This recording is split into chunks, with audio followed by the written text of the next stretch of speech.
like public schools are failing lately, at least in the United States, because they are trying to push each kid into a mold, and it doesn't work. And Yes. that creates problems emotionally for the kid.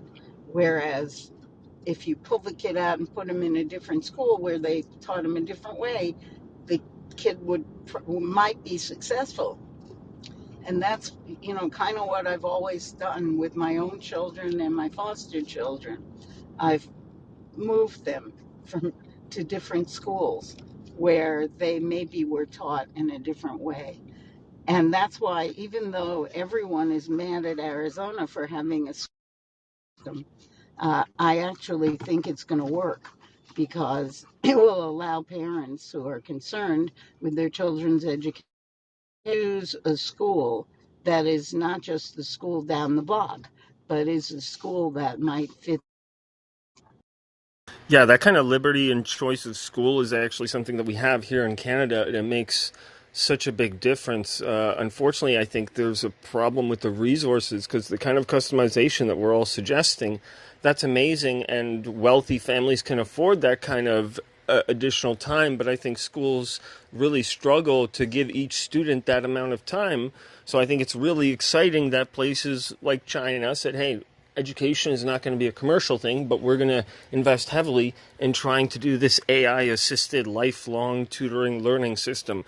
So at least from that perspective, I think that's very exciting because we can learn so much if we spend 4 months learning a subject, 3 hours writing an exam, and all we get is a number. I feel like we're losing a lot of information there. If we were to keep track of some of that information, hey, some people went left when others went right, all you have to do is go back and watch, for example, a recording of an exam and see what happens. So the metaverse really presents itself as a really awesome place, but there the cost is very prohibitive, and this shows the abacus that you can have something very simple. Sometimes the most simple tools are some of the most useful, and I think it just doesn't look cool.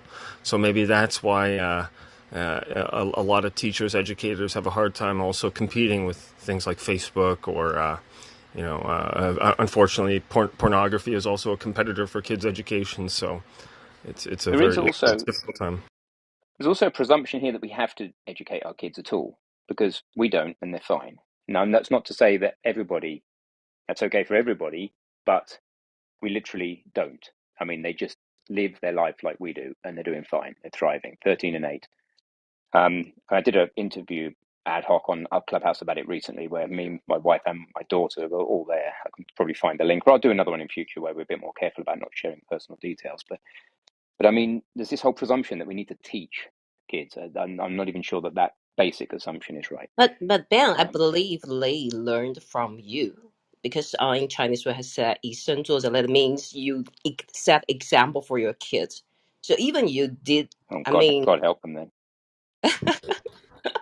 but I This mean, uh, because they learn from the people surrounding them. I mean, the kids. So if you're a good person, basically your kids won't be too bad in a way.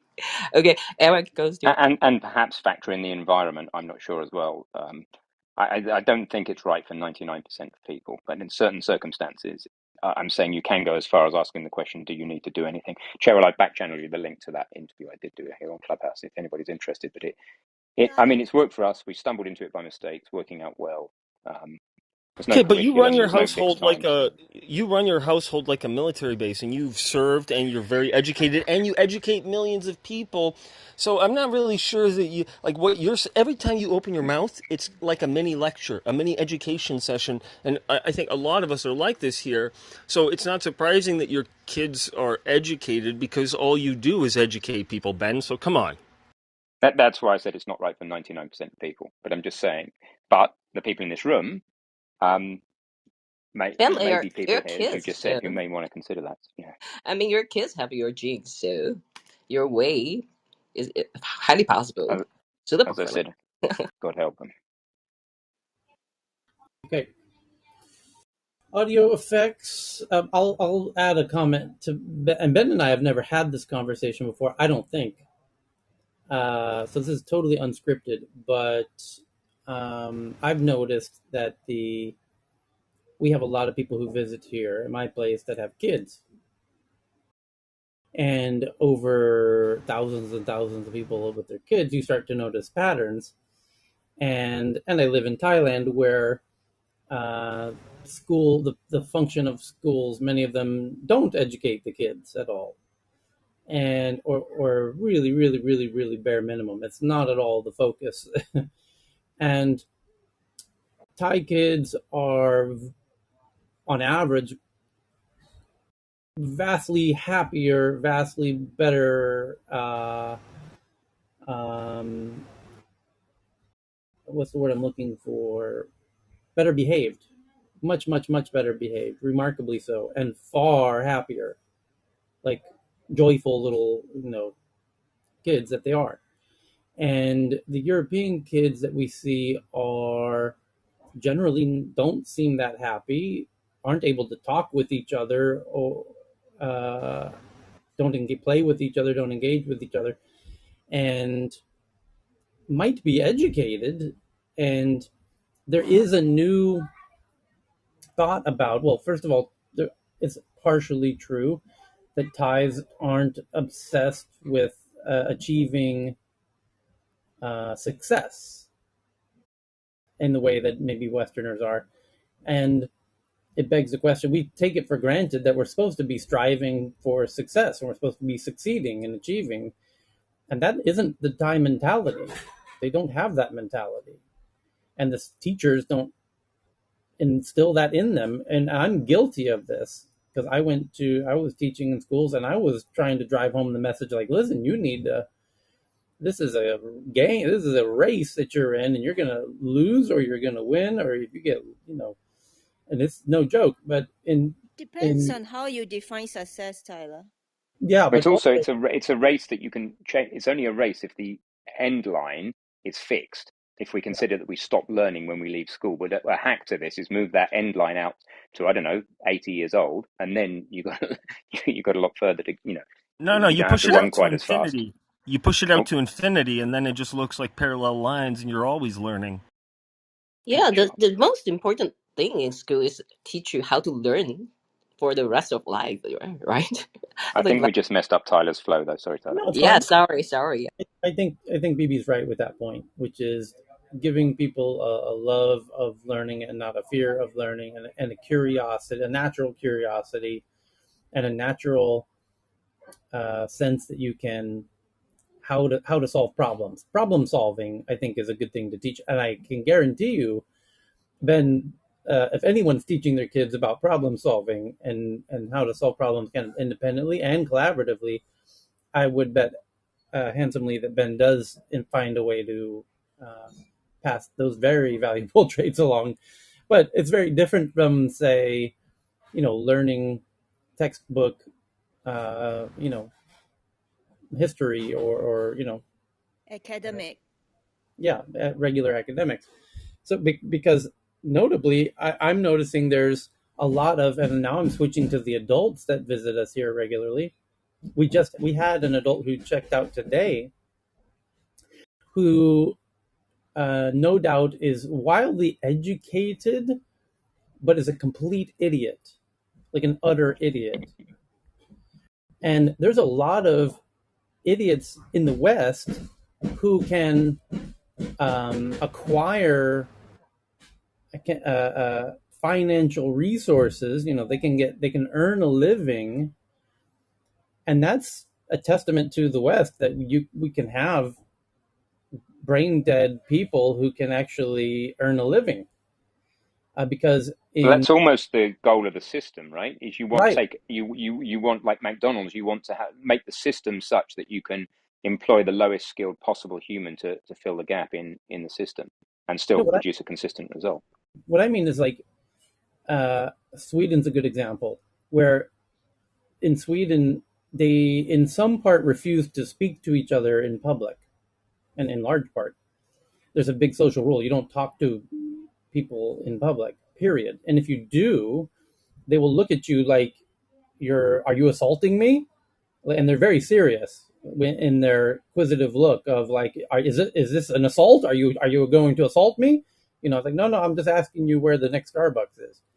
And the reason it's such a big deal is because in Sweden, in America, if somebody's crazy, you can generally tell they're crazy by looking at them because of how they dress or even smell. And in Sweden, you cannot. Crazy people get through the system and get placed in jobs and earn a salary and an income and have a house. And they're rather indistinguishable from the sane people. And I've seen crazy people in Sweden, and they do dress and look like somebody who has a decent salary. And there are other countries that have a real strong emphasis on education. This gentleman who I'm referring to here yesterday was one such country where they absolutely have, probably globally, other than China, have the highest preoccupation with education. And this guy was a complete imbecile, and yet has a decent salary and is able to, make his way through life. Just, I don't know how, because if he had grown up in Southeast Asia, he would be working at the local garbage dump sorting, the recyclables. So if he could even manage that. But yeah, the point of education, I think, is I'm really worried about the traditional school's ability to do what's best for the person in the bigger picture sense of it. And me and Ben With should the probably chat about it. Yeah, it'd be fun. With the pace of change as it is, I have no clue what our kids need, but I suspect that some of the attributes will be creativity, which this style certainly embraces. For example, at school, just when I was getting into a topic, 40, 50 minutes, that's roughly how long, by the way, it takes a coder to get into context. That's why they wear headphones, right? When I'm coding, I have headphones on, somebody disturbs me, I get out of flow, takes up to an hour, over 40 minutes to get back in. It's exactly when the bell rings at school. So it doesn't help me didn't help train me to get into deep thought. By the way, I love school, but in retrospect. So creativity, leadership, I think that might be necessary. Courage, I think that might be useful. Being able to teach yourself. So these sort of things are the things that when you take away the structure, seem to naturally fall in. Yeah, confidence, So which is remarkably missing, I'm noticing, from the kids that come here. And the Thai kids are more actually confident, not artificial confidence. I see kids here who are very artificially confident, and that gets pulled away from them from time to time, and they have nuclear meltdowns. I'm not talking about that. I'm talking about legitimately solid, uh,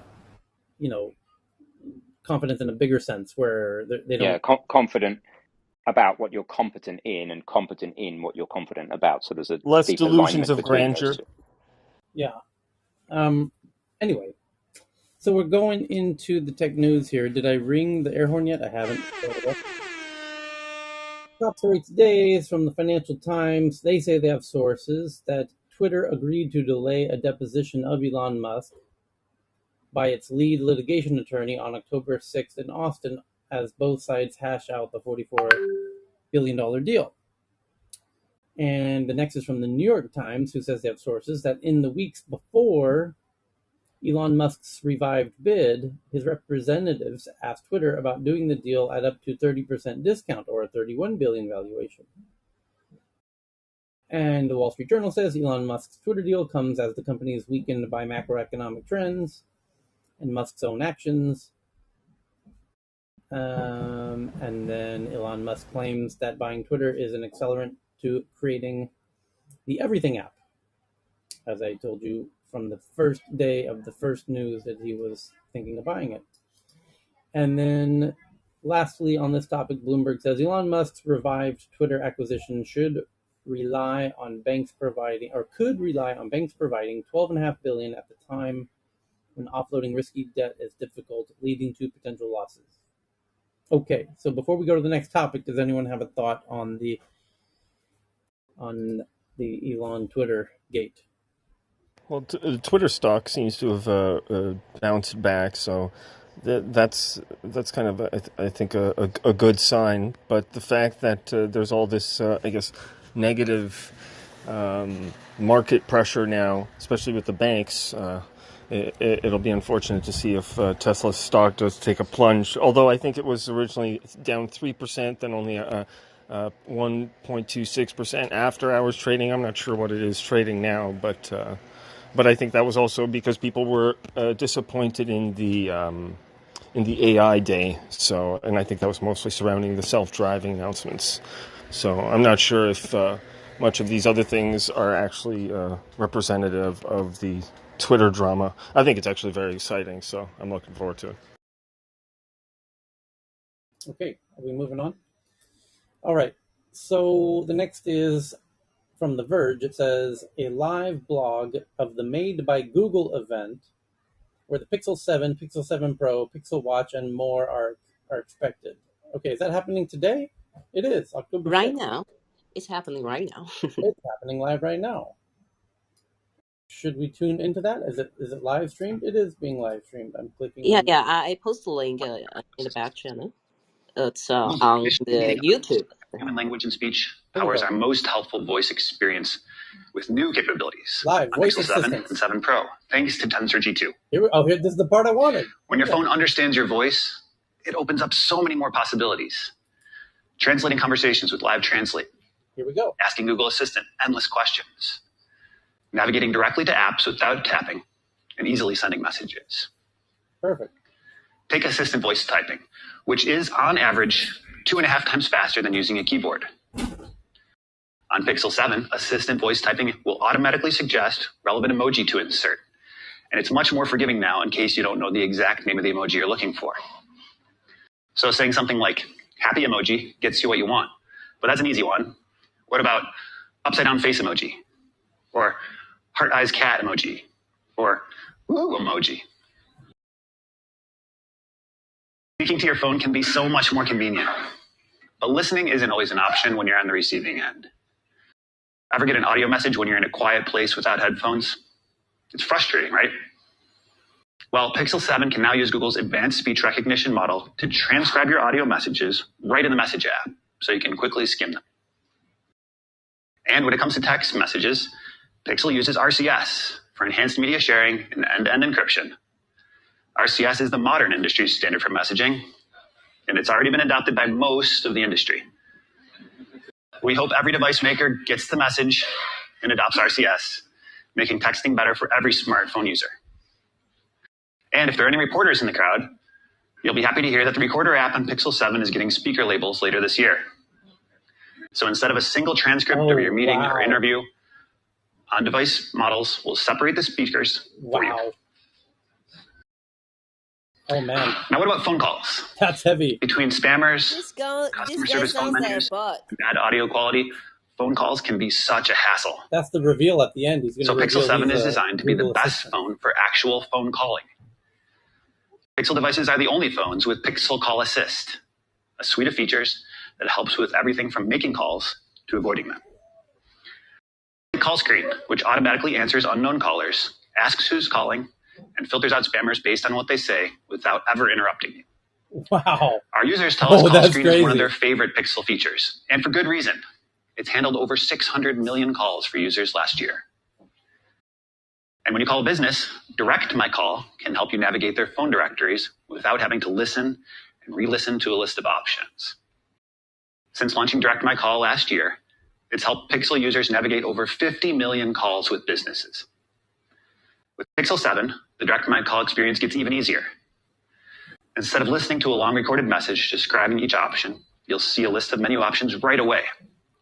You can tap the option you want even before it's spoken. Your phone should also make your phone calls sound better. Coming in a feature drop later this year, clear calling will make it even easier to hear the other person at the other end of the line. Just like the acclaimed background noise suppression on Pixel Buds Pro, clear calling uses machine learning to recognize, isolate, and eliminate distracting sounds like wind and traffic noise while enhancing your caller's voice. So your friends can call you from anywhere, and you'll be able to hear them just fine. The suite of Pixel Call Assist features is the perfect example of Tensor G2 and Google's state-of-the-art AI coming together in Pixel 7 to deliver an elevated smartphone experience. And as you've seen over the years, what our AI can do for a smartphone camera. Pixel camera is what the phone is famous for. And it's once again been rated the best smartphone camera in the industry. Here's Shanaz to tell you what the Pixel 7 camera can do. Okay.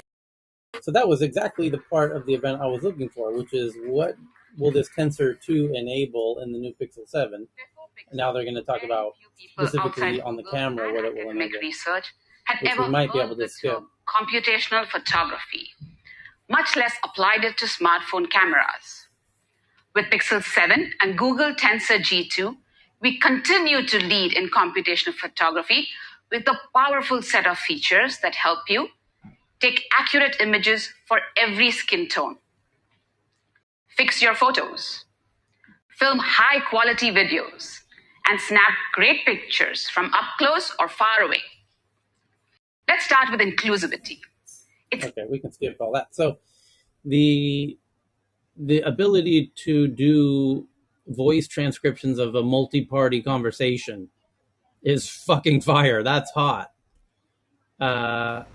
And that's what Otter AI was offering, basically. But I imagine as a paid service, that's a very valuable service that is now going to be free because they know who's talking and they write out the transcript of the conversation for you. That's fantastic. That's an amazing business case. Just having meetings, having your meetings transcribed in that way is fantastic. Wow.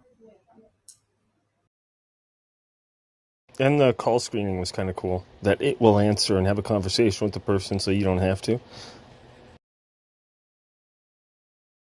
What else? Yeah. And yeah, somebody calls you, your phone answers, talks to them on your behalf, and if it's a spammer, it just sends them away. Sends them the voicemail, and then you can get a text transcription of the voicemail. Fortunately, the best way through that would be another AI. So is there going to be a competition where the spam callers are employing AIs to try and get through the spam filters? And then they also said when you call a company who has a phone tree system, you don't have to wait to hear the phone tree. It'll just present it in text, and you can click on the buttons on the screen. That's super cool. That is super cool. Because they're so annoying, those phone trees. They're not quite engaging enough for me to not listen to other people in the room. So Right. I always like get in the phone tree, and then I'm having a conversation with somebody, and like, oh fuck, I missed the option. It's like, so just to have it all laid out for you is cool. That is super cool. Those are some this is what I was getting to, is you have to cook up these unique power features. Those right there are time-saving features that, man, I can imagine some people that the whole multi-party voice transcription. Yeah, like how much is an Otter AI subscription for the year, right? So I'm already looking at that, and I'm like, oh, well, if you have it over the course of 1 or 2 years, that might pay for itself just by some of those features. Yeah, like $200 a year or something for the Otter. And Otter, it's harder than what Otter's doing, because Otter, with a Zoom call, they have metadata that knows which person is speaking, so they don't have to work out who's speaking. They know. Whereas doing it as on a Through voice the call, API. through the API who's speaking, so it's labeled data effectively. So unlabeled, you've now got to work out who's speaking from how they sound, presumably if it's on a phone call, and that's much harder. So they've solved a harder problem as well, by the sounds of it. Okay, so back to the tech news, I guess, is Google has requested manufacturers to make 8 million units of its Pixel 7 range, its largest ever order, aiming to double smartphone sales in 2023. And then Engadget did a piece just before this started, which I guess it started 30 minutes ago, what to expect at this event. And everyone knows what to expect. The Pixel 7, the Pixel 7 Pro, the Pixel Watch, and potentially Nest hardware and previews of Pixel devices. Okay, U.S. federal court jury finds ex-Uber chief security officer guilty for not disclosing a 2016 breach of customer and driver records to regulators. The jury Joe Sullivan, who led security, guilty on 2 counts. Yeah, well, I'm curious to hear what the punishment is, because no doubt hacks are happening all the time, leaks are happening all the time, and if there's no strong punishment, then why would the company reveal it? There's a lot of downside to revealing a hack, which is why he didn't. I would love to hear his reason for why he didn't do it. And I think it's safe to imagine that the company had a meeting and they decided, you know what, is there any chance we can get away with this if we don't tell anybody? Anywho, the iPhone 14 Plus review from The Verge says now that they've been using it for a week or so, multi-day battery, bright screen, and lightweight, but hard to use one-handed. No ProMotion. Oh, this isn't the Pro version, obviously.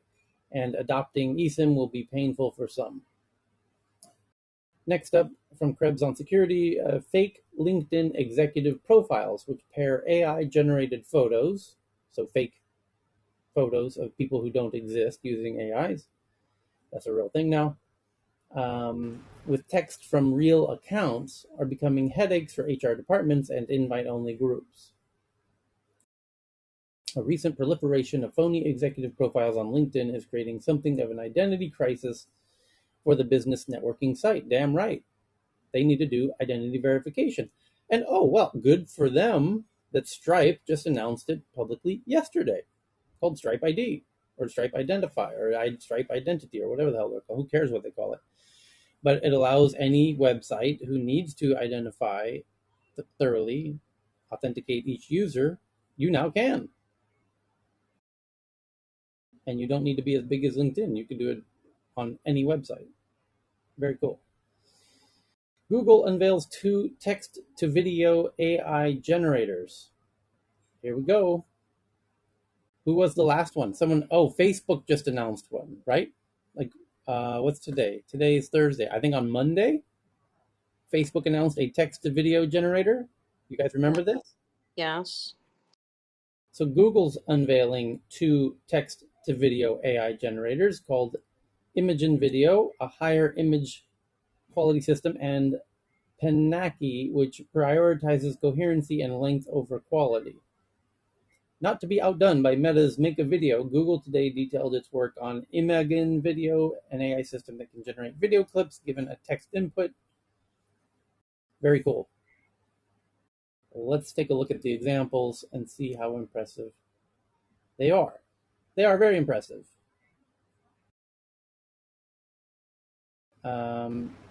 I'm looking at a bunch of them. Oh, what a really cool website design interface that they did for this. I'm pinning it now. This is the actual source website from Google for Imagen Video. And you can hover, it has a grid of about 16 different short little looping videos on the front of the website. And you hover your mouse over them and it tells you what the text input is for the video. So one of them is coffee pouring into a cup. And sure enough, it looks like video of coffee being poured into a cup. However, this video was not made with cameras or edited or color boosted or any of that jazz. There was no camera used in the production of this coffee cup and this mug and this pouring of this liquid into this cup. That is fucking crazy. Because now, in the not so distant future, someone will be able to make a YouTube channel without cameras. And someone will be able to make a 90-minute feature film with 0 cameras, 0 team members. I mean, incredibly small teams with incredibly nothing budgets. This could be super. I've got to try this for educational purposes because a lot of the concepts I want to get across that require visual support, it's real hassle. It's not just hassle and cost. That doesn't necessarily matter. There's a symbiotic loop between the thoughts about that I'm trying to get across and how quickly I can get some feedback and then iterate on them. And it's not quick enough when I try and ask an animator or something. You explain it and explain it and explain it, and my energy drops. And then they come back a few days later and they've got something and it's a bit crap. And then I'm like, oh, screw it, I'm done. But if I can have a rapid iteration conversation with a machine, it actually will help with the creative process, not fundamentally. because of the speed of the loops. So it's not only better in cost, but it could be better in kind. Yeah, I've heard artists talk about how they use this, and it's something like, "Hey, I'll run 40,000 stimulations while I go to sleep, and then when I wake up, I'll pick out I'll flip through a few and just pick out the ones that I like, and then I'll go back and analyze, what I like about each photo and so on, and then retrain it again." So it's a very cyclical process in terms of workflow. I think it's amazing. So it'll be really exciting to see what folks come up with. It can be more Maybe I practical shouldn't.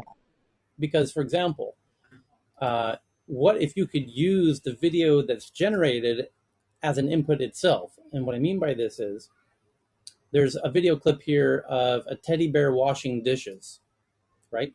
And of course, it could have generated 40 different variations of teddy bears washing dishes. And then you could take the one that you are happiest with and use that as the input to say, more like this, please. This is more what I had in mind. And by the way, make it a brown or a green teddy bear instead of a brown. You could use the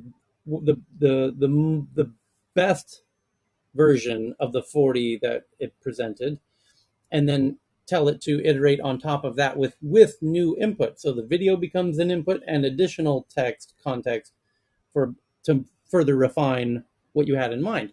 And you maybe only need to do that once or twice. And this is how real humans create stuff with creative agencies is you say, oh, hey guys, we want to do a Super Bowl commercial, and they make 10 of them for you, and you say, actually, we like numbers 3 and number 7. Iterate more on those, but do it more in with this additional context and input, and it does it. Well, now the humans can jump out of that whole entire equation, and the videographers, the video editors, the computer, all the hardware needed. Oh my God, is that a lot of money? All producing video, all the hard drives and video storage space. Don't get me started.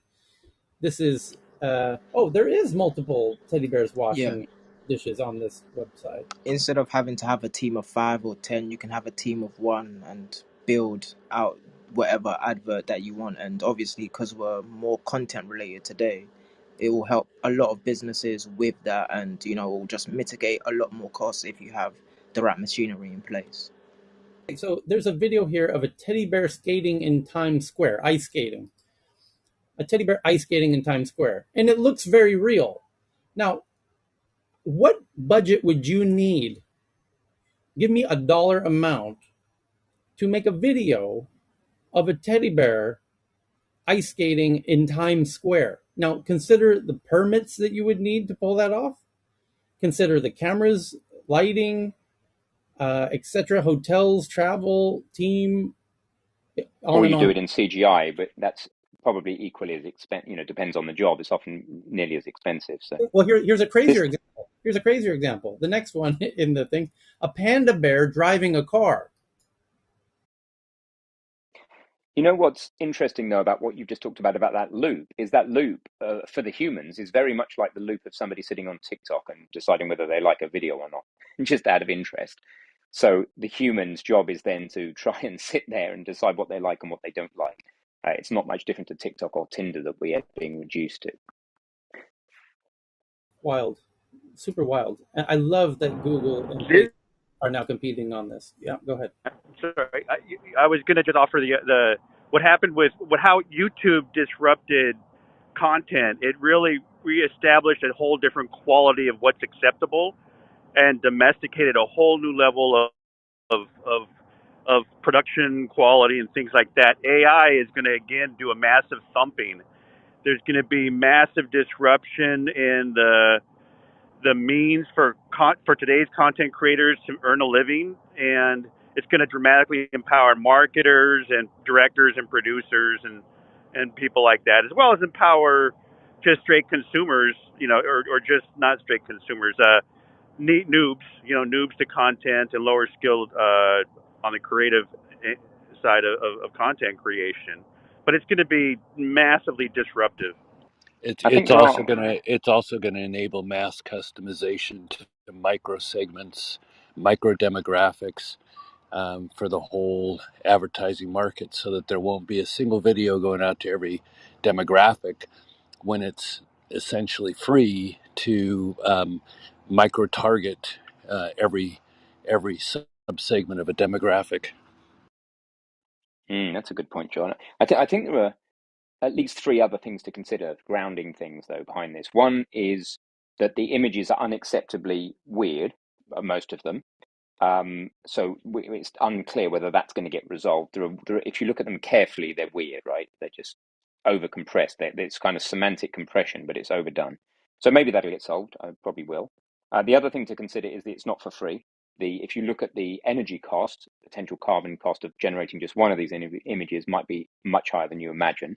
Whereas we think we're just typing into a computer somewhere in a server center somewhere. There's a machine, a hefty machine doing some serious work. And then the third thing, I can't remember what the third thing was. There was another fundamental thing to consider, and I can't remember what it was. But While, anyway, while you're thinking of that, Ben, I just want to extend your discussion about the carbon footprint of generation. Um, the offset of that is the carbon footprint of storage. And if you imagine Getty Images, uh, amplified storage requirements, amplified by 5 orders of magnitude, the carbon footprint of that storage could become very burdensome. yeah, absolutely. Yeah, and the third thing was that these results are always highly cherry picked. And if anybody, I'm sure a lot of you now have played with DALI 2. There's a big difference between browsing through DALI 2's outputs and going, wow, wow, wow, look at that, and actually trying to use it and going, yeah, sort of, yeah, it's okay. It's a big difference. It's sometimes amazing, but only sometimes. So there's a lot of cherry picking. Your point about stock images, remember just how fussy stock image people are as to how the image is and the perfectness of it. And it's exactly those sorts of things that would mean that at the moment you wouldn't be allowed to submit an AI generated image to stock image generally because there'd be too many issues. But I think this will all change. I think that all three of those issues are totally overcomable, for want of a better word. Surmountable, I think, is the proper word. But yeah, it's all super cool, and it's one step closer to your holodeck idea, Tyler. Yeah, well, to that point, because that's the real end goal. Well, I would say the Matrix kind of sense of total disembodied alternative reality, merge of your or everybody's collective imaginations into um, an indistinguishable reality. But Which we may I'm already be in, of course. yeah, which we might be in. But the remember, it wasn't that long ago when Dolly 2 came out, and I said, mark my words, it won't be too long before we have video versions of this, because technologically it's not that big of a jump. And the fact that Facebook and Google just announced them both this week, I got to say, it came faster than even I would have assumed. Um, and I can tell you very confidently, a year from now, the quality of these things is going to be significant. The quality improvement of these videos will be significant. 5 years from now, I imagine we will be very close to very, very, really impressively high quality, impressively um, usable content for content generators, that no YouTubers no longer need cameras. It's going to be about just talking and creating via your imagination into the goddamn computer of what. Ideally, you have an image, either a still image or a kind of a video like image in your mind, and you want the computer to generate it. And today we have to do that with cameras and all kinds of work and going to places, and computers help that process. But the idea that the computer can completely do that process is now on the horizon in a very serious way, and that's truly mind blowing. So you think, Tyler, in future there will be no human, I mean not no, but in these special videos, these 3D or artificially generated characters would replace humans, first of all? And if they do, what would be the future like? These artificial character, if they gain a lot of fame and fortune, people will be the people who created these characters will be owning them completely, or anybody would be able to use them? Who will be benefited? Like, who will have the monetary possession? How it's going to change the entire industry. Plus the human factor.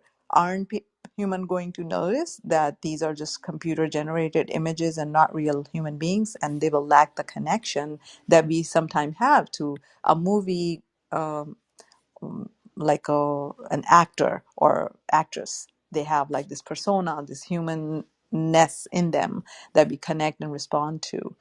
So I'm not sure. There will still be. I'm just struggling to see that this technology will replace in entirety Do you get all the emotional when you human watch aspect. animation? No, you don't. You don't? No, When you watch Some Lion King? people do. Yeah, some people do. some Mulan, do, yes, but at least many people do. I'm If you do saying, it well, like Hayao Miyazaki, in in in in Japan, his all his Spirit animation Away. are all very like are very engaging, and people actually cry watching it. All these are all, well, she drew it first, and after that he actually needs computer graphics. So it is actually not new, right? To use computer yeah, to yeah. assist in I the mean, creative Japan process. has a huge market, and they are deep into this computer And it's generated going to or be seen by those. people all around the world. Yeah, so Well, It's Japan is very well, interested making that. But Aaron has a good like point, Sorry. which is a lot no, of the most engaging video content that's produced by Hollywood or YouTube tends to involve humans on screen. And I, the thought that was going through my mind as she was making that fine point is, in the last article that we read about LinkedIn is having problems because you can generate artificial humans with AIs that look like real humans, and those are totally indistinguishable from real humans. You can say, make me a somebody who appears to be half Asian, half Caucasian, or some mixture of different ethnicities, and it will do so. And and you can say make it look very feminine or very masculine, whatever.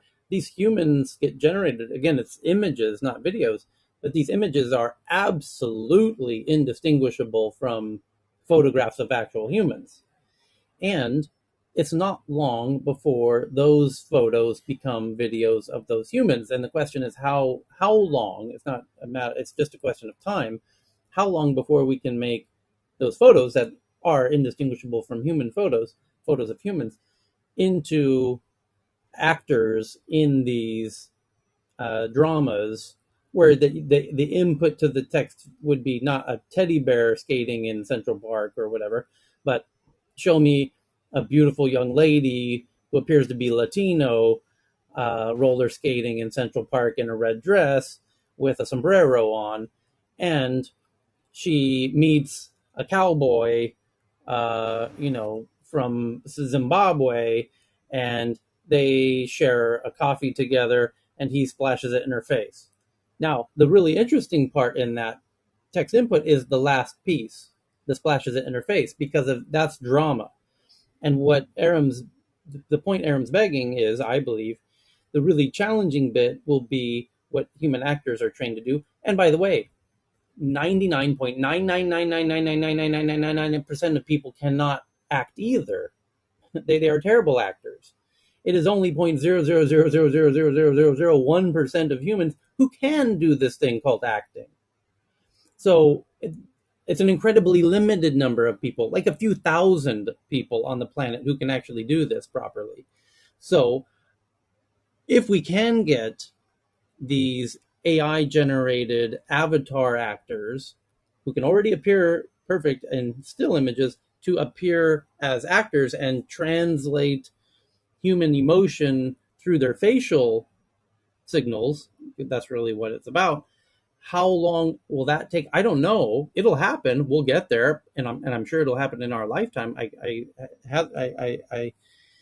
I hesitate to guess how long that will take, but it's a good question. Can we So, revive Michael Jackson? definitely. Um, so, Everybody's coming back. Resurrection Digital 2.0. so Well, it's and worth just if you think go on, about, John. if you think about um, the permutations of this, and you Exactly what I was going to say, buddy. think about going music to video, music lyrics to video. You look at what if you've ever seen a live Tiesto show, what could happen with multi-sensory transformation, cross-sensory transformation, to and from video, and in a metaverse experience. The implications of all those permutations for entertainment, um, and the dark side. And there's techonomy. David Kirkpatrick had a great session 3 or 4 weeks ago on the downside of the metaverse in terms of how children will increasingly have difficulty distinguishing reality from the digital experience. All of the permutations, cross sensory, cross vertical market, are really profound, and many of them profoundly good. But as always, new technology has upsides and downsides. So managing against the downside while stimulating innovation on the upside is going to be a challenge that might equal or surpass that of how to manage content and disinformation on social media. It's a wild, wild west that we're walking into here. And if you go further down this rabbit hole, imagine these children having more inputs, the sensory inputs and responses and emotional reactions to these fake so and so called human looking, things or images in their mind, and how that connection is going to be more than the real humans in real life. For example, kids spending more time online. They have virtual teachers. For example, they are in metaverse or 3D, environment, spending more hours there. So their neural connection and pathways are responding to these artificially created environments and features, and the way the humans connect with other humans, and the facial cues in terms of how we emotionally respond to each other. Isn't that going to affect these children's developmental responses, and they would respond differently to human beings because they are spending less time with them and more time with these artificially generated characters? So that is going to change us as humans as well. I mean, if you look how deeply our environment affect and shape the way we respond and build our personality. So if you're to get all these exposures early on frequently, more frequent exposure to certain things and devoid of real human experiences, then um, perhaps the child will be more attached to the digital nanny instead of the real human being present in their life, the caretaker, depending on the time and how intense the exposure is. I think there are real concerns there. I think there's two. And it depends, I think, which way, and we might bifurcate, we might go in two directions. I can see different futures. One is in which we realize that we can't become multiplanetary quick enough. Our energy use can't keep increasing at this rate on this planet, not because of global warming, because of just heat dissipation. We've got about 500 years at this rate of increase in energy use before the planet glows red hot. Nothing to do with global warming, just straight up waste heat from the server farms. Um, so we may or may not become multiplanetary before that. I better not bank on it. If we're not going to, there's going to have to be some people, I think Albert below me would probably agree, are going to need to get a little bit more down with reality, a little bit more literally hands in the dirt outside, a little bit more understanding the physical base layer reality, or at least this layer, whatever layer we're in, reality among us. And then there's a bunch of other people. So my daughter's more like that. She loves horse riding, grooming horses. She's, local adults. She's the only person they trust, even though she's only 13, to look after their horses after having tried lots of other adults. Down hands in the dirt, that type. And then there's my son, who just wants to be jacked in quotes, all the time. Just wants to be on the computer, jacked in. Um, and I think, and those people who are jacked in are going to be super valuable in another branch of human future, which is those of us who need to go off and explore. However we do it, the most logical way to send humans into space is to send as little physical matter as possible, just one self-replicating nanobot, and the rest just needs to be information. And so the people that get jacked in and moved into that sphere are completely different, almost species. And I'm not sure which one we're going to need to get through the problems. I hope there's enough people with their hands in the dirt to get us there. So that's one point, and I really think we need both. So maybe it's good. Maybe these things are this weird changing of the neurology of people is good, perhaps for the jacked in lot, because they need to somehow merge with technology, and really Yeah, bad for us people living yeah, at this layer. I completely agree, Ben, and I think that the challenge really is the pace of change and rewiring the brain. Um, is going to do a couple of things in terms of generational separations. So the experience of a 3-year-old today growing up with these technologies. I mean, social media has clearly illustrated how disruptive to social fabric that technology can be. And I suspect that what we're discussing is going to be much more disruptive. It'll be layered on top of social media in ways that we can't even imagine at this point in time. But the issue is not, can we reach a new healthy equilibrium with this technology? Of course we can. But are we going to reach a healthy equilibrium before we really blow up the social fabric with some of the unintended consequences of these technologies, and how young minds that are wired by these intense digital, and this is what David Kirkpatrick was really calling out, is how this is going to rewire brains in ways so much faster than we can understand how to mitigate the downside. That is, it's the pace. It's not the change itself that's as worrisome as the pace of change vis-a-vis traditional, you know, generational sequences that have been accommodated by our genetic evolution over hundreds of thousands of years. We're increasingly accelerating the rate of change of how our brains are wired vis-a-vis our genetic heritage, and that will introduce problems that are, you know, beyond our ability to characterize at this point in time, but which will likely be more considerable than what social media alone has already done to disrupt um, the mental health of children globally. And Yeah, the problems are already arising, and we can see by the data. I was reading yesterday once again the expected age in United States have declined. uh, People around the world who are not technologically that advanced, their average age of survival is increasing, and U.S. is now lower than any of those countries in terms of how long people are living here. What is the reason? We were going in a positive trend earlier, a few years ago, decades ago, where the health was better for us, and the age was also rising, and now it's going down. What is the reason for this decline? So it's not only psychological health, physical health is also getting impacted. And on the rate of the these connections that are built in your mind, there is a pace that human body and mind can sustain.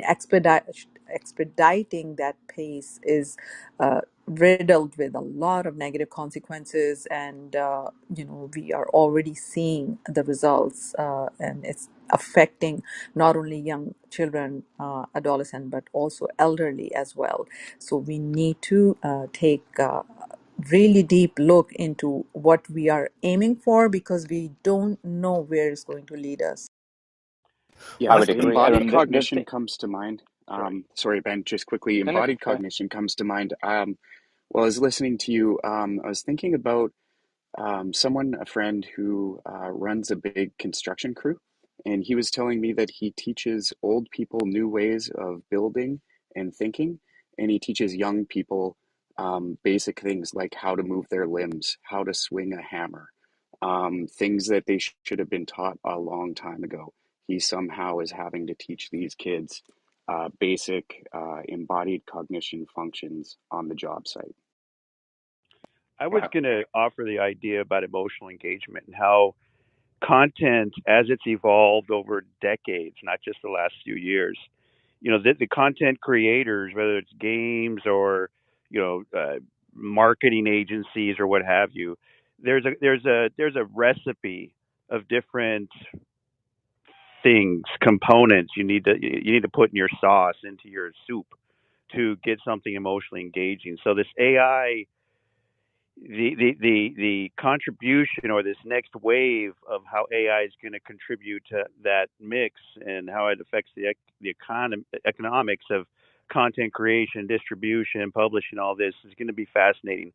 But I wanted to just kind of put there that it's I'm not so sure, as I think about it more and more, that this is going to be like a several order of magnitude, completely change everything, as much as more of an incremental thing, because we've had some pretty dramatic, developments over the past number of decades. Like, for example, the whole notion of, does Call of Duty cultivate, kids go, or not even kids, just people going out and doing all these mass shootings?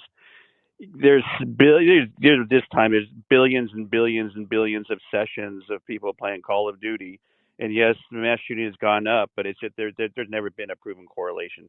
Aside from that, because I know that might be a little heated, can get heated, I wanted to get back to something that Bennett spoke to, which is the kind of the good enough. I'm going to call it the smart enough phone. And God damn it, right? I mean, we need to get to a point where we're not, where we just need to reconcile with how we are torching the ability of this blue marble to maintain life. We're not going to go forget planet forming some other form, other planet. I just we need to re-terraform Earth, right? Um, and so our little screens and our minds are just kind of, in our culture, are what we optimize, and we need a big kind of like smart enough reconciliation with everything, right? So it's just a little thought I wanted to share. It's like smartphone. We had the new Pixel thing, great, great, great, but really, I mean, how much? Sure, it's novel, sure it's cool, but doggone it, it's like we need a smart enough way of thinking about lots of these technologies and things like that. So, sorry, Tyler, that's a half meant. Okay, moving on. Well, and whether it's smartness we need to limit, or power, as in how much energy we use, I'm not sure. But it would be nice if the rest of if Europeans and Americans could stop exponentially increasing our energy use, if the rest of the world could catch up, which we think we can support if we reform the deserts and do all the things we need to do. And then kind of take stock and move forward. Eventually, I think we will need to become interplanetary. I think when we do that, and into solar system, if we're going to survive, that's going to be our natural desire. If we do that, we're going to need to be smarter, because we're going to need to adapt to things that are incredibly difficult to imagine adapting to. So I think there's a case for all, but possibly right now there are too many people just blindly using a load of energy and spending their time a little bit away from this layer of reality that we need to fix, because it supports everything above it. It's a question of just keeping the pyramid shaped, right? Keep each layer supporting the layer above. All the server farms and everything else are all supported by people who come into work and keep it moving, and who have food, energy, and water security. If that falls away, the layers above fall away. Now, just bringing it back to the AI very briefly. Remember that all this is basically semantic compression. It's so whereas JPEG or MPEG basically need to know about the structure of the eye in order to compress an image and make it, save a load of data. And the audio you're listening to now leverages the fact that they know something about the physiology of your ear, and the way that works. This is now, we've got up to the level of semantic compression, which is, I say something, the computer generates something. Then you receive a meaning. You may receive the same meaning that I said. You may receive a different meaning. So there's a couple of thoughts about that. Firstly, the information theory still holds. If you only type 10 characters into the search box of DALI 2 or any future version, there's a limited number of 36 to the power of, if you think of 26 letters plus space, 27 to the power of 10. That's a huge number, but there's a limited number of outputs that could possibly, different outputs that can possibly come from that. And we are somewhat output bound, so we can only get information out. We can get it in super fast, right? Video, gigabit or so coming in. We can only get it out as fast as we can speak, which is not really that much faster than typing fast. And is add in some body language, add in some tonality. You may need, kind of what Clubhouse has, plus maybe a bit better if we had video, but a few megabits coming in, a few gigabits So a few megabits going out, a few gigabits coming in. So it can definitely help a creator make something, and then with a lot less effort, and then some sort of meaning gets received on the other end. What was quite interesting about what John said is, imagine that the creator can become a bit less output bound as well by using body movements, by picking soundtracks he likes, by, you know, oh no, convey the feeling, this how this song makes me feel, and play a bit of the song, plus, you know, oh, a bit like this, and move your hand around. Try and get rid of this output issue we have, because the disparity between the rate at which we take in information and the rate at which we put it out is just problematic. I think there's 1,000-fold to one difference roughly in input to output rate, Yeah, I and think it's hopefully actually this, much higher. semantic compression can help. Yeah, maybe higher than that. I'm just like, you know, rough orders of magnitude. Just look at um, the difference between visual input rate and or, you know, speech and dancing output rate, and that gives you some idea. It's semantic compression, which means that you're not always going to get what you ask for. You could get, when you make a small statement like Tyler did about ending up with the coffee being spilt in the, you know, or knocked over or whatever. There are so many possible outputs to that. So you're going to have an interactive conversation, I think, to get down to what you were imagining. But of course, what you're imagining will change as you see what the possibilities. So there's a lot of scope for abuse where somebody with an agenda is generating these images or these videos, and they can vary, because the space of possibilities is so huge. Even if you only say a few words, like the 27 to the power of 10 with just 10 characters example, because the space of possibilities as you type a paragraph or so is so huge. If people have an agenda, they could easily, and the second premise is that the creative process is a loop. I say something, computer shows me something, based partially on what I see, I adjust it, as you were saying, Tyler. It would be very easy for somebody with an agenda to take you into just a tiny part of a possibility space, and actually basically change your mind about what you're even trying to convey in the first place. So I think we need to be a bit careful about it. That already kind of happens when you do a Google search, but this could just magnify that. Anyway, Just just some rambling. Just a quick comment on how these systems work. Having played with DALL-E 2, for example, done something like, hey, I want to visualize DNA. Show me DNA. And then all I did was pick variations of those images that zoomed in closer and closer to the DNA. And eventually I got to something that looked like particles because it kept zooming in. And that's all I did was kept selecting the photo from the variations that showed that. So there was definitely more structure to explore there. It was a very interesting exercise because you could potentially dive very deep and, as you say, get into a kind of a cave of disinformation or misinformation.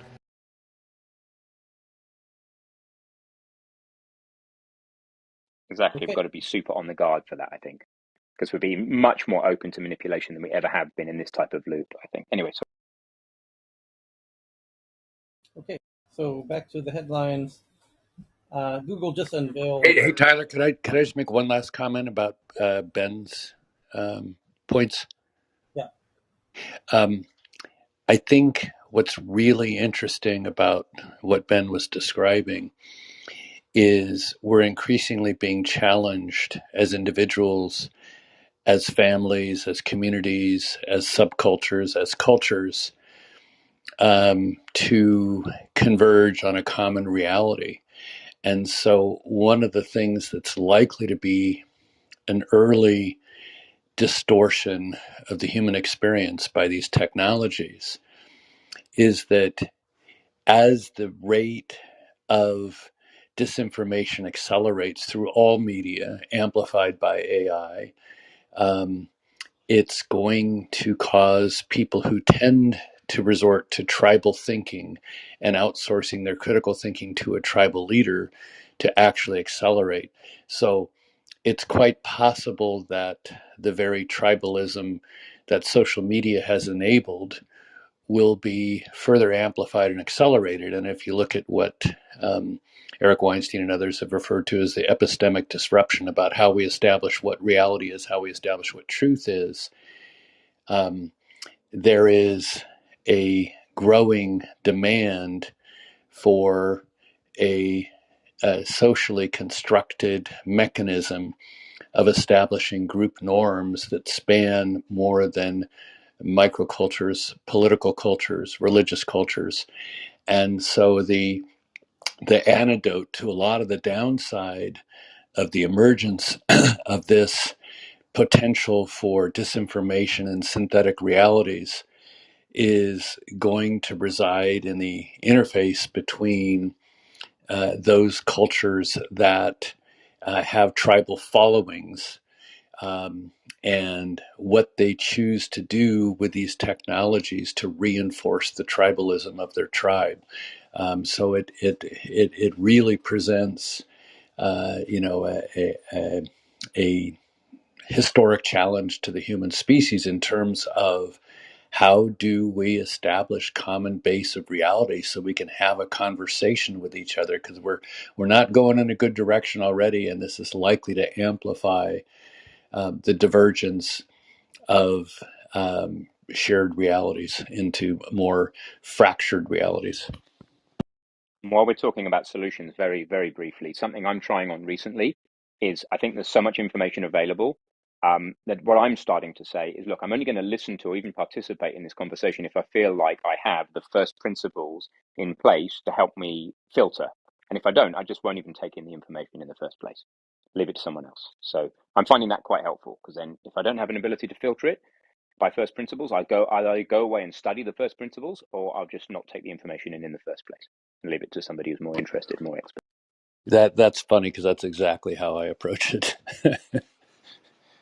Same In here. a world where Hmm. perception's reality, isn't the underlying problem just it's a credibility of what were institutions, right? Institutional credibility, thanks to Google and thanks to the social media fabric, and just the way social works, has kind of created this just put our minds into this fact that perception is reality with all the tribal things that come from that. But isn't it just we need to reassert institutional credibility and the facts that come from hard science, that institutions and just the rule of law and all these things that help provide some level of order for us to socially interact in a civilized manner. Yeah, I've heard Barack Obama speak twice in the last 10 days, at two different conferences, and um, he points out that he's very optimistic about the value set of the emerging generation, but he's very disturbed by the fact that they have no trust in institutions because they have watched one institution after another fail them, and that there's a growing gap between them and those of us who grew up in earlier times where we had some faith in institutions, and so that uh, reversal of the trend away from trust in institutions um, may be very difficult to reel back in. I'd love to hear what others think about the prospects for restoring trust in institutions in an environment where the tribal polarization um, is directly impacting both the trustworthiness and the trust in those institutions. Because Obama, I think, correctly characterized that as the dilemma of the emerging youth, vis-a-vis their value set and how they can't apply it in the context of institutional trust. Well, just real quickly, thanks, John. Sorry. So I mean, the institutions have been running amok in a lot of ways as well. So I mean, there's a whole kind of come to Jesus that with the bailouts in '08, with recently just as the Supreme Court and Roberts saying people need to kind of get over not being this is certainly not verbatim what he said, but not being cool with the court's decision. It's like what are you talking about, dude? We already have a head of the GOP, and largely just even both sides of Congress don't do the greatest job consistently of really representing their electorate's best interests. So I mean, I totally can agree with Obama with regards to having some faith, but that's part of the problem too. Is those in power, us baby boomers and the Xers and stuff. It's like it is our responsibility to really right the ship on the institution, doing things that are just more, quite frankly, just more what's the term? Better character. God damn it. Sorry. Okay, moving right along. Google just announced a tablet for a Pixel tablet and the Pixel Watch and the Pixel phone and the Pixel Buds. And the Pixel tablet has a magnetic speaker dock that is incredibly brilliant. I can't believe nobody's presented this before. You have this tablet dock that is a speaker that once it connects magnetically on the back, it charges the tablet, connects the audio, and puts the tablet in a perfect kind of angle for you to type on it or view it, and have it as a little monitor on your desk or in your home, and use the sound out of the speaker. Kind of brilliant. The next big topic is from the Financial Times says an investigation shows that Amazon and Microsoft and others destroy millions of data storage devices each year, creating huge waste when software wiping methods exist. Twitter rolls out mixed media globally, letting smartphone users include up to 4 videos, images in the same tweet. Global VC funding in the past quarter, Q3, which just ended at the end of September, was $81 billion, which is about half of a year ago from Q3 2021.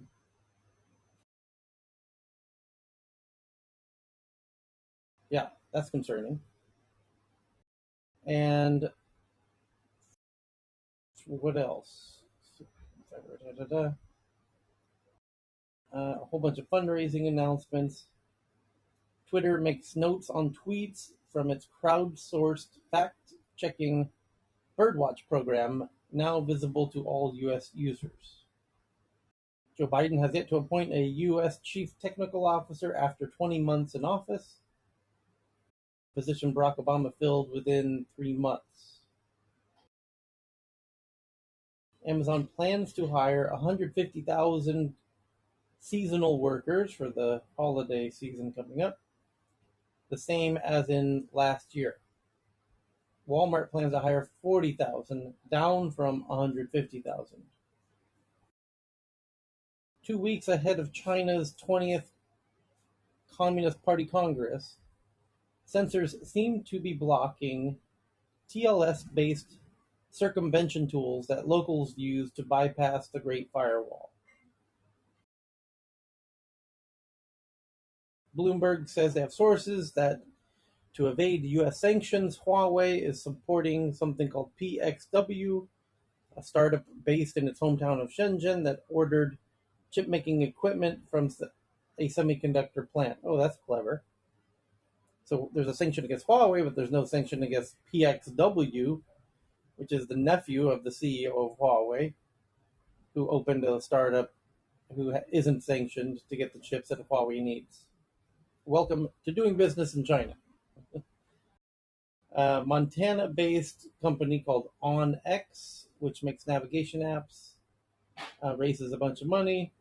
TechCrunch, Mike Butcher, who I've known since 2007, just wrote a piece on a look at Iranian activists' fight for internet access amid the regime's crackdown, including using Tor servers inside Iran to bypass internet blockades.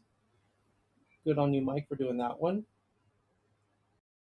And there's an illustrated guide showing how the AI image generators do their black magic from text and encoding and image information creator and an image decoder and etc. So if you're interested in that one, Cheryl can pin that at the top, which she already did. The next is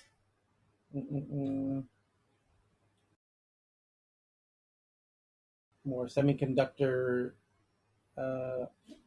onshoring. Roblox and Discord are accused of enabling adult men to sexually and financially exploit a California girl in a lawsuit filed by a social media watchdog group. Well, enabling in the same sense that guns enable people to commit murders, and phone companies enable people to do. Yeah, of course, yeah, they enable. My MacBook enables me to do shit too. That's gonna get weird. MENA's, that's the Middle East, North Africa crypto market, grew the fastest, with transaction volume up 48% year over year. Latin America was second, 40% year over year. DeepMind uses its Alpha Tensor AI to solve matrix multiplication problems by building a 3D tensor game board game, beating a record that has stood for 50 years. Fortune says they have a source that Coinbase's CEO, Brian Armstrong, commissioned documentary about his company and himself, and he thinks the media has a malicious agenda to smear tech execs. Yeah, well, that certainly seems to be the case. Brian, if you're listening, I'm with you, dude. It seems the same way to me too. I agree. I think mainstream media has a malicious agenda to smear big tech. Uh, Feel free to reach out to me. We could brainstorm on that. I'm not sure what this documentary has to do with that, but I don't think you're wrong there. And Coinbase, more than anybody, fell under the wrath of that media when they gave their team members the option to leave the company if they feel they need to bring their social agendas to the office. And boy, did the journalists make hay out of that. And they gave very rather generous severance, and the media was not liking that because that works against uh, what appears to be a rather massive agenda underway, which seems to have infested Twitter to a degree that Jack Dorsey himself left, which Elon Musk has stated he specifically, one of the key reasons he needs to buy Twitter is to save it from precisely this kind of social agenda that has infested Twitter. And seemingly Google, because the video that I just watched, the live stream of the Google live event from Brooklyn, gave several indications that Google itself is somewhat infested with this same sort of social agendas, which is rather concerning. It's concerning enough that Twitter is clearly infested. It would be a whole other ballpark if it happens to Google.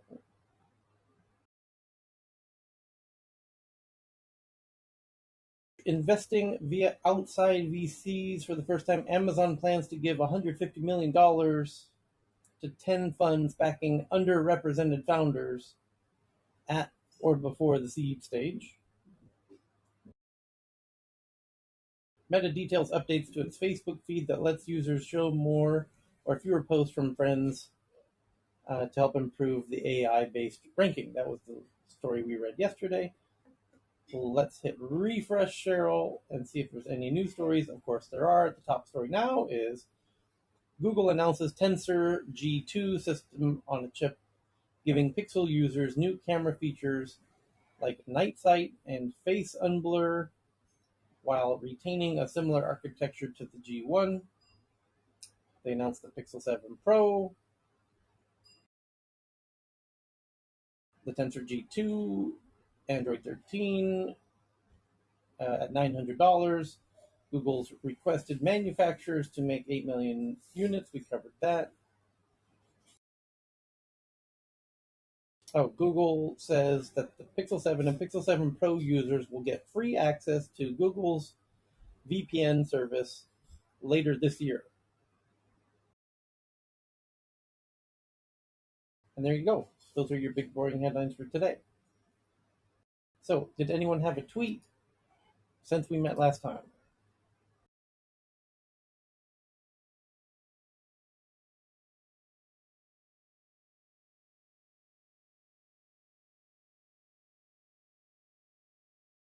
No tweets. So the tweet that I have in front of me is the Google video generating AI, uh, their answer to Meta's Movie Maker.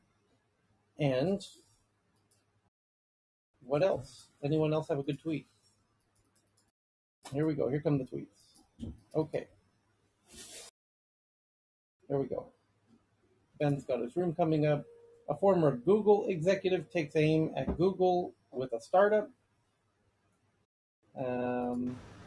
He's building a new search engine. This is kind of old news, actually. And Phil found one. If you get your face scanned the next time you fly, here's what you should know. We aren't entirely sure what the government is doing with the images. Oh, I've got ideas. I've heard things. Same here.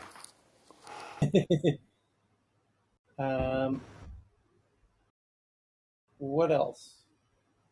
Oh, Eric found a Van Gogh painting turned into a virtual reality environment. That's kind of cool. Just retweeted Yeah, that. yeah. So the person like turns, so the I guess the artists are able to work with these machine learning algorithms and extrapolate such wonderful things. So if you've ever thought of, hey, I wonder if I could just go into a Monet painting and look to the right of what's in the frame or whatever, I thought that was kind of a very meta thing to see. So Okay, Amazon Prime Video might be Amazon's most well-known streaming service, but it's not its only one. What robotics experts think of Tesla's Optimus robot? Eric just shared. What do robotics experts think of the new Tesla Optimus robot? Eric, did you read that article? yeah, yeah, they're not being as generous as they could be. I think there's a lot of I guess people wanted to see something more along the lines of Boston Dynamics, but I think a similar thing happened with Neuralink earlier, where Elon came out, and then you had this pushback from the academics, and I think it's good because it adds one publicity to this very real issue. Because I think these robots are going to be quite important. So, as Elon said, he says the critics missed the point. And as with all technologies, the first version that you show people might not be the great. Even the glass might break on your Cybertruck, but that's not to say that you're going to give up. So I thought it was quite interesting from that perspective. Okay, Stephanie found this one. Volvo's new SUV will have bi-directional charging capabilities, so you can power your house off of your car. This is super important, by the way. This is super important for intermittency when it comes to things like wind and solar, and a lot of the diffuse renewables have an intermittency issue. Not the case with all of them, but geothermal doesn't, for example. But wind. So with the UK, we have a lot of wind, but that has a flip side. You need to make up for the short and long term fluctuations in that, both during the day, but also longer term, like 3 or 4 days, 5 days with calm winds. And cars, it turns out that the amount of storage you need, say for the UK, that's about 1,200 gigawatt hours or 1.2 terawatt hours of storage to make up for the several day lulls, as you call them, you might get in the wind power, is roughly the amount of power available in people's cars that are parked and plugged into chargers. So smart cars plugged into the grid with some smarts could go a long way towards helping make intermittent renewables more feasible. End of ramble. McDonald's set to accept Bitcoin in Switzerland.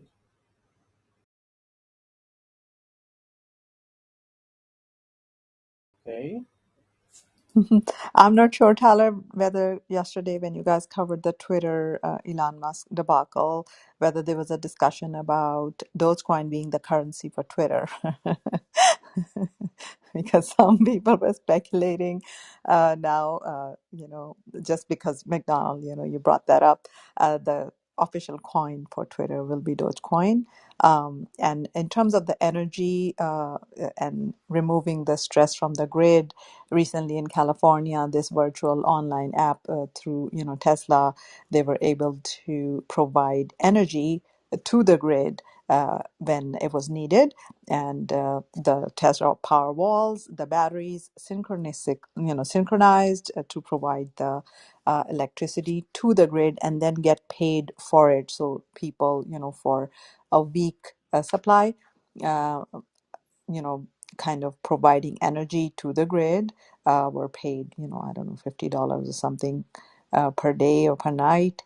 And that was amazing to see and witness because in terms of energy shortages, this is another way the problem could be solved, that the batteries, solar power, generated electricity stored in the batteries, can take off the load from the grid by providing energy through this app directly. And in future, the cars can be plugged in as well, to help generate that electricity. Yeah, so from a global national perspective, I think something like 90 to 99% of the electricity is lost on pushing the electricity to your home. So the more we can get localized things, the better. But I think the McDonald's example with the Bitcoin is weird. That's like saying, hey, I want to buy a Big Mac with the gold, right? So that seems rather strange. On that transmission loss figure, I think we need to be a little bit careful. Transmission loss done properly is 15% per 10,000 kilometers. That's for high voltage DC, including AC to DC conversion both ends. So for every quarter of the way round you go the Earth, you lose 15%. So no, is that right? I'd refer Yes, to yeah, that's these right. numbers. So General Electric is where my numbers are from, but I'll try to send you that reference. Sorry, 50%. It's 50% for 10,000 kilometers, not 15. So it's 15% for like 3,000 kilometers. So yeah, but with all the way down to the house, it might be different. But long distance transmission is reasonably feasible. You can send it 10,000 kilometers and only lose half, or more reasonably, you can send it like 3,000 kilometers and lose 15%, which does mean you can get wind and solar and stuff from other countries. But that means you've got to play ball with them and stop playing silly buggers. Are you listening, Mr. Putin? So Poppy must be listening to. Oh, sorry, I was muted. Sorry. So Poppy uh, must be listening to Tech News because she still shares fantastic tweets every day. And the big topic yesterday about climate migration, she found a tweet about a book about where people are moving. It's called Move, Where People Are Going for a Better Future.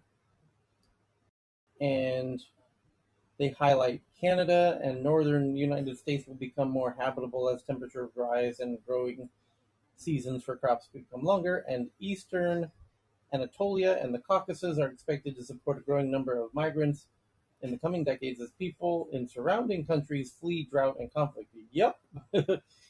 Yeah, so that area kind of east of Turkey, north of the Middle East, the Caucasus, which is like Dagestan and southern Russia. Uh, Although people aren't going to be running into Russia, but those areas just below Russia, like Armenia, Azerbaijan, and what have you, Georgia is, yeah, I can see that. Georgia for sure.